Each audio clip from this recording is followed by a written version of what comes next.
అరుణాచల మహత్యము అధ్యాయం 3 ప్రారంభం. తండ్రి అయిన బ్రహ్మను సనక మహర్షి ఇలా వేడుకున్నాడు.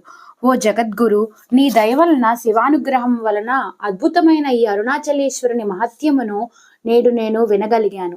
ఇది పరమ ఆశ్చర్యకరము, సర్వ పాపములను పోగొట్టున్నది. మీ తపస్సు యొక్క ఫలితముగా ఆవిర్భవించిన ఈ అరుణాచలమును, సోనాద్రిని, శివుని, అన్ని కోరికలు తీర్చేవానిని, సమస్త పాపములను పోగొట్టేవానిని ఎవరిని సేవించగా ఏ విధంగా తరించారో తెలుపగోరుతున్నాను. పుత్రుడైన సనకుని మాటలకు ప్రీతి చెందిన బ్రహ్మ క్షణకాలం పరమశివుణ్ణి ధ్యానించి పరమ కృపతో ఇలా అన్నాడు. వత్స, పురాతనమైన ఈ కథను వినుము. అరుణాచలేశ్వరుణ్ణి పొంది పార్వతీదేవి ఏ విధముగా దుఃఖము నుండి ఉపశమనమును పొందినదో తెలుపుతాను. ఒకానొకప్పుడు మహాదేవుడు పార్వతీ సమేతుడై దివ్యమైన రత్నములతో తయారైన సింహాసనము మీద కూర్చొని